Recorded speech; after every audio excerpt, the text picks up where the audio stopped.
Oh, buckle up, because this just might be the most chaotic crossover in combat sports history. Jake Paul, the YouTuber turned prize fighter with more ego than hair gel, just decided to do the unthinkable. Call out Francis Ngannou, the man who literally punches like a wrecking ball with feelings. And right when the internet thought Jake finally lost his mind, guess who decided to react? Iron Mike Tyson, the original knockout king, the man who made fear fashionable, the human embodiment of you don't play boxing. I don't know. Yeah, I don't think they would matter. If he wants to make some money, Floyd wants to make some money. Such a big MMA fan. You know, I've been to UFC fights and I see you sitting octagon side. I can't help but wonder, if you had gotten into MMA as a young man, as a teenager, instead of boxing, how do you think your career would have went, Mike? Hey, I had no idea, but I'm really enthused about the MMA, you know, because not thinking, I had no idea that Raphael, who's from a background of MMA, would know so much about boxing. I had no idea, you know, only thing I know about great boxing is the great Ed Joffa, who was a legendary boxer who happened to be Brazilian, but never knowing, not being conscious that he would know that much about boxing. Do you think you could have learned all the wrestling moves and the takedown defense and could have been a champion in something like the UFC? I could have done all that stuff. But once someone stepped on my foot, I would have tapped out. My feet are my weak spot. The moment Tyson heard Jake's call out, you could almost hear the entire fight world pause mid-scroll. Because when Mike reacts, he doesn't sugarcoat, he detonates. And let's be real, watching Tyson analyze Jake Paul's fighting ambitions is like watching a lion give life advice to a house cat wearing gloves.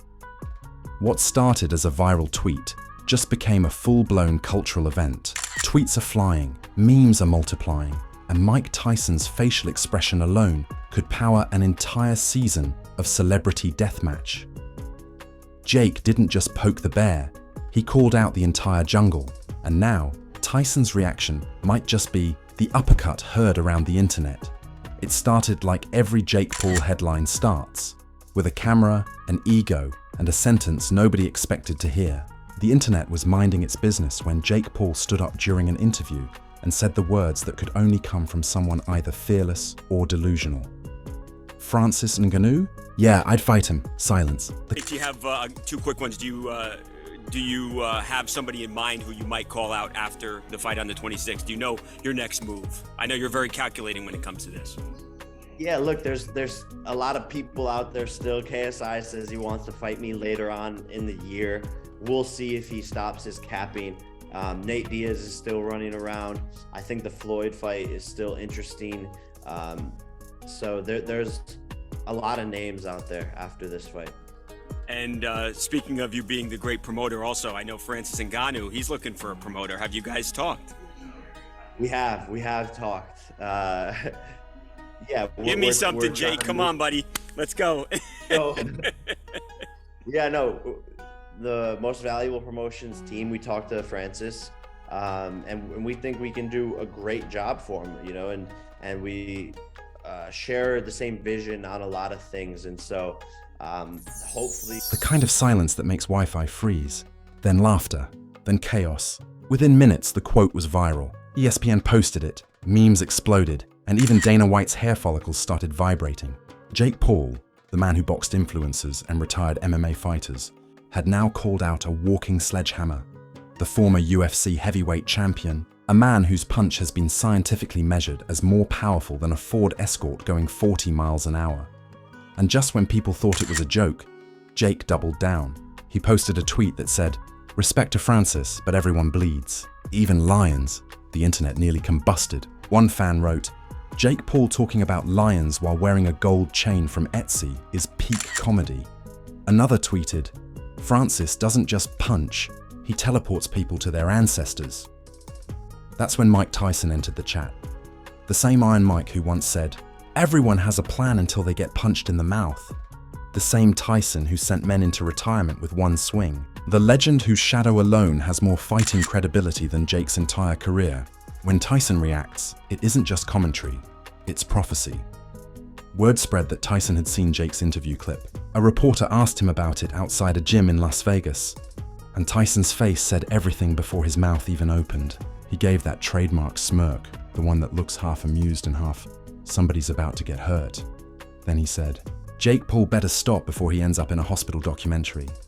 That quote detonated across the internet, millions of views. Hashtags like Moise pray for Jake and Nog Tyson said it trended in minutes. Tyson didn't need paragraphs. His words hit harder than a right hook.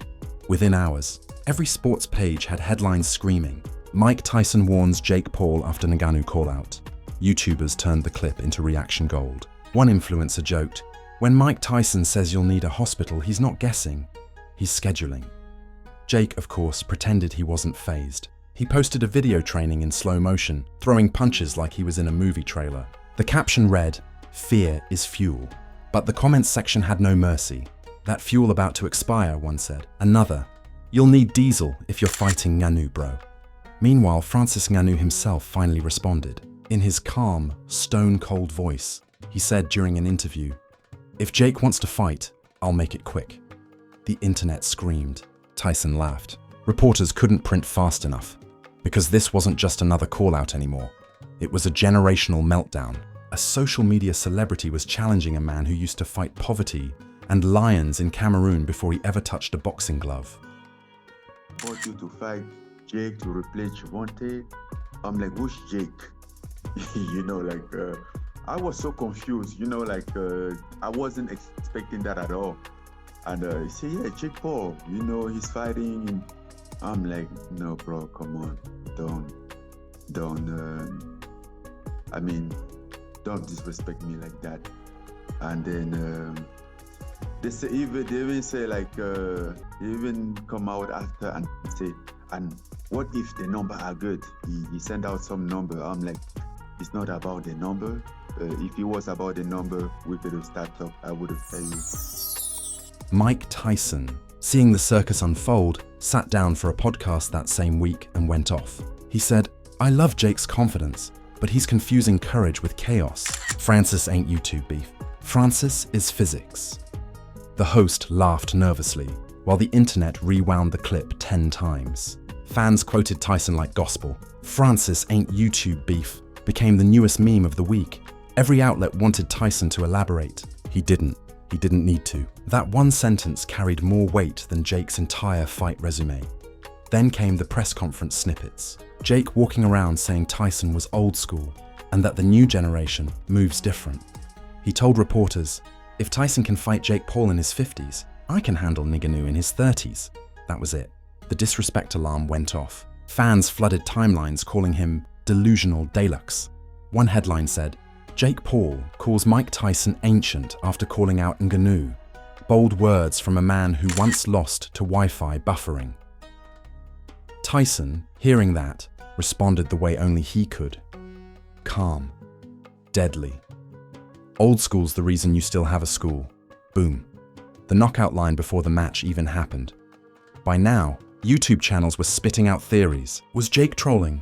Was he genuinely ready to fight the hardest-hitting man alive? Or was this his ultimate play for clout, picking names bigger than his boxing record to stay in the headlines? Whatever the motive, Tyson's reaction had given it legs. Every talk show host, every sports analyst, and every fighter with a phone was weighing in. Even celebrities got dragged into the debate. 50 Cent tweeted, Jake Paul calling out Ngannou is like a TikToker calling out Thanos. Shaq said on his podcast, man, I'm scared for Jake, and I'm not even fighting. The memes were endless. Jake's face photoshopped on David fighting Goliath, except Goliath had tattoos and a left hook that could change weather patterns. Meanwhile, Tyson doubled down again on another interview. He said, Jake doesn't understand. Ngannou hits you once, your soul writes its own obituary. That quote broke the internet twice. Fans clipped it into motivational edits. The line trended across TikTok like a soundtrack for bad decisions. Jake, ever the provocateur, clapped back online with, respect to legends, but I'm building my own. Tyson's reply was instant and savage. Legends don't build by tweeting. By this point, everyone knew this wasn't just a call-out. This was an awakening. Jake Paul had turned the fight world into a circus ring, and Mike Tyson had shown up to remind him that clowns don't survive lions. And the irony, Tyson didn't even dislike Jake. He admired his hustle, but admiration has limits. and calling out Francis Ngannou was the final straw between confidence and catastrophe. As the days passed, the drama snowballed. Sports anchors dissected Tyson's every word. Commentators re-uploaded his clips with cinematic music. Fans begged him to train Jake so he doesn't die. The narrative was clear. Tyson wasn't just reacting. He was issuing a warning disguised as wisdom. And somewhere in that chaos, one question started echoing through every timeline.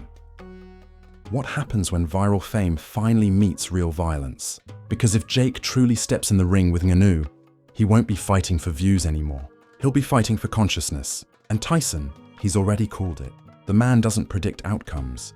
He announces them like destiny. The world had officially split into two teams. Team Jake's got guts and Team Jake's lost his mind. And right in the middle of that digital divide sat Mike Tyson, the fight god watching the circus unfold like Zeus, looking down on mortals, arguing about thunder.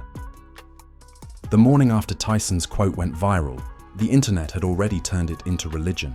Clips of him saying, "Francis ain't YouTube beef, Francis is physics," played over dramatic movie soundtracks. Fans edited Tyson's old knockout highlights with Jake's call-out audio in the background. It looked like a prophecy unfolding in slow motion. Jake, never one to stay silent, doubled down again. He went on his podcast and said, "If Tyson doesn't believe in me, that's fine. He didn't believe in Buster Douglas either." Boom. The internet gasped. Comparing himself to one of the biggest upsets in boxing history was bold and delusional.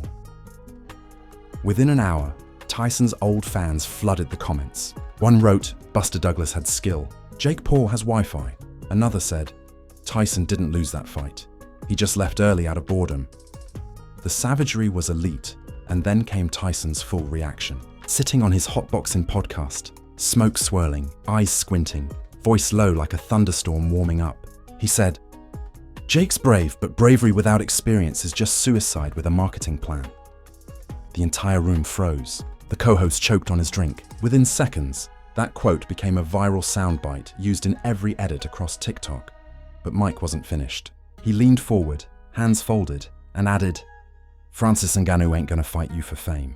He'll fight you to remind you what real power feels like." And that line sent chills through everyone's phones. It was Tyson's version of a spiritual warning, not from anger, but from wisdom soaked in violence versus Jake Paul's reality check. But the craziest twist came when Tyson's old rival, Evander Holyfield, chimed in. He said, "Jake's got confidence, but confidence doesn't hit back." That line spread across the internet faster than Jake's entire career. Even fighters from other sports started laughing about it. One UFC fighter said, "Jake's gonna need more than hydration. He's gonna need resurrection."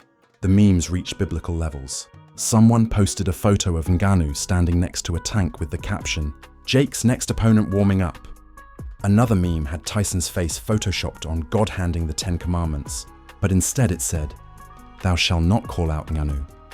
Through all this madness, Jake refused to back down. He said, "Mike Tyson's a legend, but legends said I couldn't even box.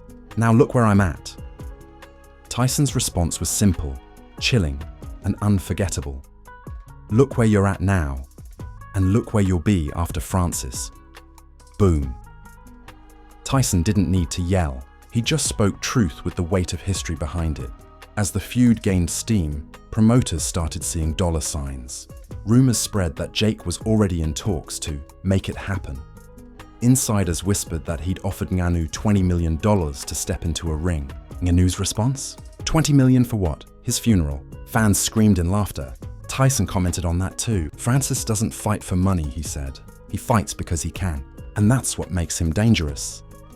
That sentence was pure poetry. No scriptwriter could have written it better. By now, everyone wanted to see Tyson and Jake face each other. Not in the ring, but on the mic. Interviewers were begging for a showdown. "Mike, would you train Jake to fight Francis?" one reporter asked. Tyson smirked. "I'd train him to wake up faster." And that line, immortal, it went everywhere. TikTok stitched it. Twitter quoted it. YouTube made montages out of it. "Train him to wake up faster" became the internet's new catchphrase. People started using it in arguments, breakups, and even job memes. But beneath all the jokes, there was real respect.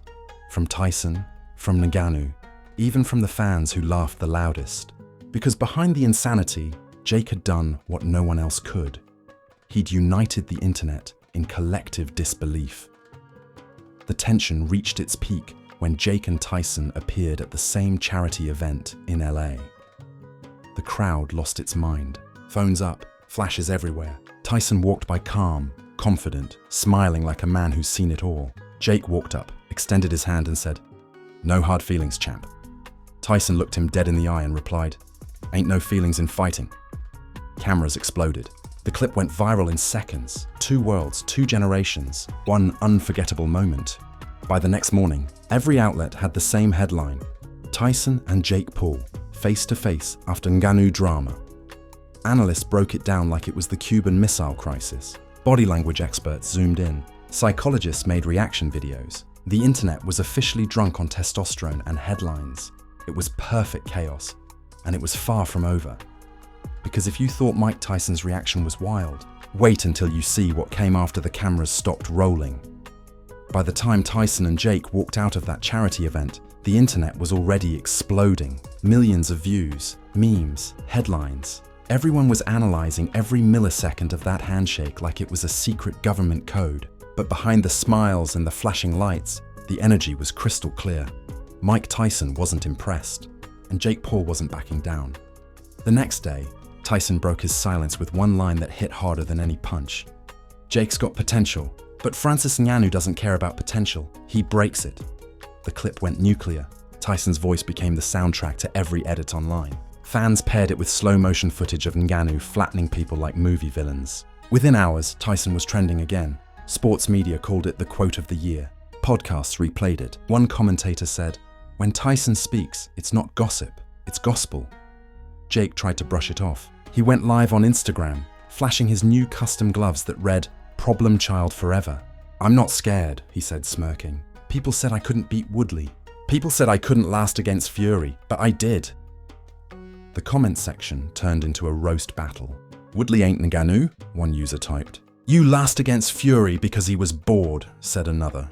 Even Tyson chimed in again, laughing during another interview. "Jake keeps saying he lasted. That's not winning. That's surviving." The audience lost it. Tyson wasn't throwing punches. He was dropping wisdom bombs. Then Francis Ngannou posted a simple video of himself hitting the heavy bag. No words, no music, just thunder. The sound of his punch shook the mic like an earthquake. He captioned it, "Knockouts don't need captions." That post hit 50 million views in a day. Fans flooded Jake's page with coffin emojis. Even celebrities couldn't resist. Dwayne "The Rock" Johnson tweeted, "Jake's got guts, but guts and survival are 2 different sports." Joe Rogan said on his podcast, "If Jake steps in with Francis, he'll be trending in the obituary section." The entire fight world agreed. Jake was brave, but bravery and sanity were not the same thing. But Tyson wasn't done. On another appearance, he gave the world what became the final word on the entire saga. Calm, unbothered, legendary. "Jake's chasing legacy," Tyson said. "But legacy don't come from calling out killers. It comes from surviving yourself first." That quote sealed it. Every journalist, every fan, every fighter knew exactly what he meant. It wasn't a diss anymore. It was fatherly advice from a man who had already lived through every headline Jake was chasing. Tyson wasn't mocking him. He was warning him. And Jake, for once, he stayed quiet. No tweets, no posts, no callouts, just silence. For a full week, he said nothing. The internet wondered if he was finally listening. Or maybe plotting. Then, out of nowhere, a cryptic teaser dropped on Jake's YouTube channel. Black screen. His voice saying, "I'm not done proving them wrong." The video ended with the words, "The next fight, coming soon." Instantly, speculation hit maximum speed. Was it Ngannou? Was it another stunt? Or was it Jake trying to build suspense for a fight no one believed could happen? Mike Tyson responded the same night in the most Tyson way possible. He posted an old clip of himself training captioned, "Talk less, punch better." The internet exploded one last time. That single sentence felt like the knockout blow to the entire storyline. By the end of the week, the dust had settled, but the impact remained. Mike Tyson had reminded the world what real combat sounded like. Francis Ngannou reminded everyone what real fear looked like. And Jake Paul reminded everyone that in today's world, controversy is currency. But make no mistake, Tyson's reaction didn't just entertain fans, it reset the scale. It reminded everyone that boxing isn't about followers, hashtags, or algorithms. It's about who can still stand when the lights go out and the gloves get heavy. Jake had the hype, Ngannou had the power, but Tyson had the truth. And the truth hit harder than any punch Jake would ever throw. Hit harder than any punch Jake would ever throw. Because when the greatest heavyweight of all time says, "You don't play boxing," he means it. And no amount of followers can save you from reality's right hook. The lesson? You control your way into attention, but not into greatness. Mike Tyson didn't just react. He reminded everyone why legends never fade. They just wait for moments like this to remind the new kids who built the ring they're trying to play in. Jake Paul wanted to make history. Instead, he made headlines. And Tyson? He made sure the world knew the difference. And that's how it went down. Jake Paul called out, "Francis Ngannou." The fight world laughed. And Mike Tyson turned into the voice of reason nobody asked for, but everybody needed. What started as a headline turned into a heavyweight history lesson, and Tyson handed out wisdom sharper than any jab. Jake wanted smoke. Tyson brought the fire extinguisher. But let's be honest, this story isn't over. Not in the age of viral callouts, ego live streams, and boxers with more followers than footwork. Somewhere out there, Jake's probably shadowboxing in front of a mirror, whispering, "I got this," while his phone's blowing up with Mike Tyson memes. So before Jake decides to call out Thor next, go ahead and smash that like button like it just challenged you to a weigh-in. Drop a comment. Whose side are you on? Team Tyson, Team Jake, or Team Francis is the final boss in a game nobody survives? Hit subscribe and ring that bell harder than Tyson hit the 80s. Because this is the Punch Press, where we don't report fights, we dissect chaos. Every week we break down the wildest scandals, jaw-dropping reactions, and the kind of drama that makes boxing look like reality TV with gloves. Remember, in this world, fame throws punches, pride takes hits, and truth always lands clean. This is the Punch Press, where every headline swings and every legend still punches in. See you next round.